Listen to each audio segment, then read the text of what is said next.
dropped, the Ju-88s come over. Four of them, they dropped big orange colored flares. Boy, it lit up the old countryside. And whenever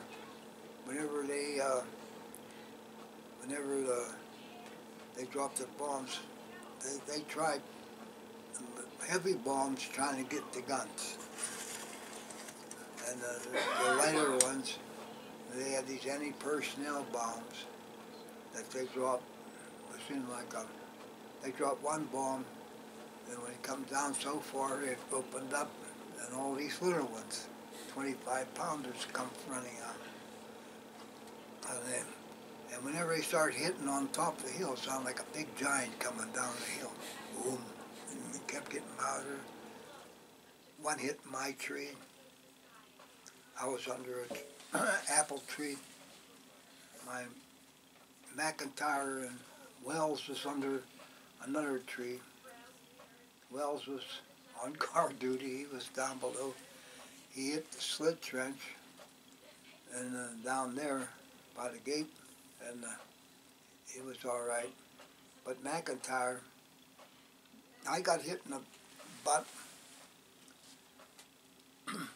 but I had one of them still covered prayer books in my back pocket, and that's what got hit. It's down the cellar somewhere. It's got a big dinge in the metal cover, and had no reason to carry a wallet or anything, because where the hell you going to use it, you know? Everybody knowed everybody else, and there was no money. If there wasn't money, it was all paper money. You had to we had no place to carry it, and so I thought I got hit in the butt with a baseball bat, man. I mean, that hit with force, you know, that shrapnel. My musket got blown up. I had it hanging in a tree. Well, all was left of my musket was the bottom part of the musket. The top part, all I got was the D-ring that was hanging on the end. And my spoon was the only thing that I could eat with. It was hanging on there. But the knife and the fork was disintegrated. And that's the way I went through the wars.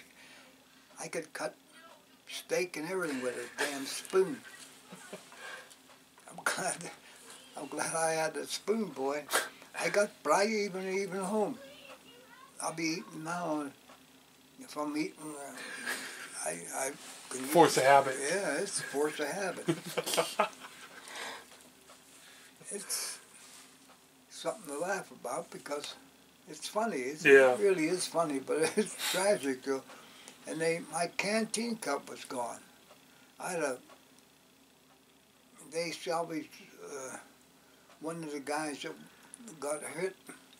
One of the 9 guys that got hit. I got his canteen cup. So that's where on the front line. Where are you going to get the supply? It's terrible. We took an McIntyre now. He got hit in the butt. Not in the butt, but in the upper part of his leg. I hollered over Mac. I says, "Mac, you all right?" He says, "No." He says, "I'm hit." So I ran over in between bomb runs. So I ran over. I took my canteen cup, my canteen, and no cup, canteen with water in it, and my sulfur pills, my sulfur powder, and my Morphine? Morphine, syringe. They gave us morphine syringe. It's like a little silver tube, and you screw the lid off, and you broke the end off, and you, I took and pulled his shirt up, and I put it in his stomach, right. I pinched his skin and stuck it in and shoved it all in there, and that quieted him down pretty good. And I took and tore his. I didn't want to pull his pants down. I tore his pant leg up to where the wound was, and I tore it up, and I took my sulfur powder, and I wasn't going to try to get the shrapnel out. I just put a whole bunch of sulfur powder right into that wound, and I took my bandage and bandaged them up, and I went get help carry them. By that time, the bombing quit. The anti-aircraft outfit that was supporting us, we always had an anti-aircraft outfit with us. They shot down 3 of the 4 planes, 3 of the 4 Ju-88s. They all crashed within about a half a mile from where we were. And whenever I went up to the command post and got a hold of stretchers and stuff, we got another guy. We carried Mac up to all our vehicles were disabled. Any personnel, shrapnel, the tanks, gas tanks were punctured. Tires was all flat because they done all that damage. And whatever guys was left, like I said, we lost 9 guys that night, and plus how many McIntyre and Sergeant Lear. He got right through both cheeks of his butt. He had 4 wounds. Where the shrapnel, way he was laying, the shrapnel got him, and he never did walk right after that. We didn't even see him for about 3 months. McIntyre come back pretty fast, but like Sergeant Lear and some of the other ones, they didn't come back for a long time. Gesundheit. Thank you. I give it to you in German. Give it to you in Serbian too, if you want, and Hungarian. Yeah, but Lee, there was no picnic. One thing for sure. You have a lot of cool stories. I got lots more. Well, every you can write a book about something different. Every day there's, because I was always out. We would be laying wire. We have to lay wire from switchboard. We have to lay it all the way over to service battery, to Able and Baker battery, to command, our battalion command post. So we was always on the road, and we always had vehicles would come in and tear up our wire. So we always had to go out and police it, fix it, keep the communications going, because that was the only communication. You couldn't use radio because the Germans would always they always cone in on you, and then that's when you get more artillery coming in on you.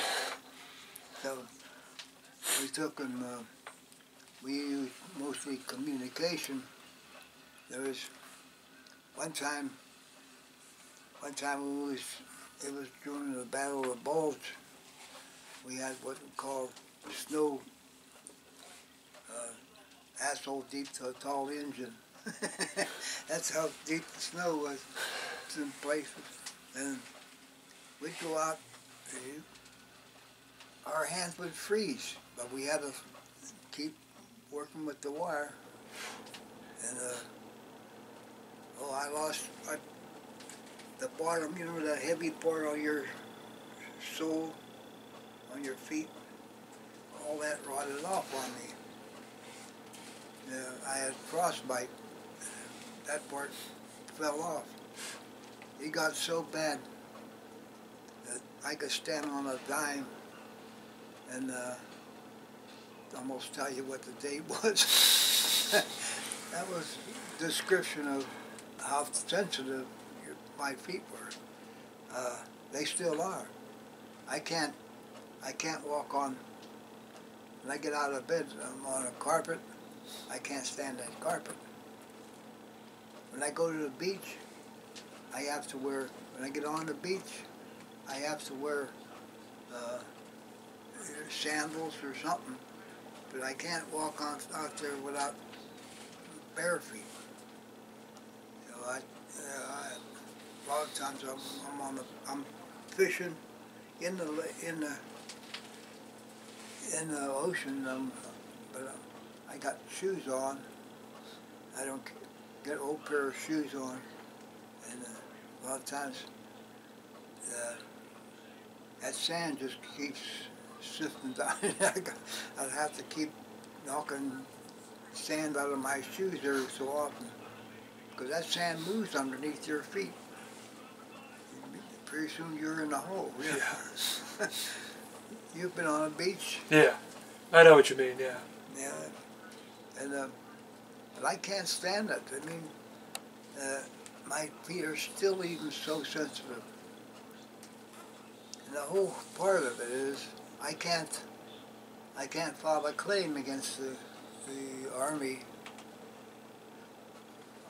in the VA. You know, I can't do that because I got notice.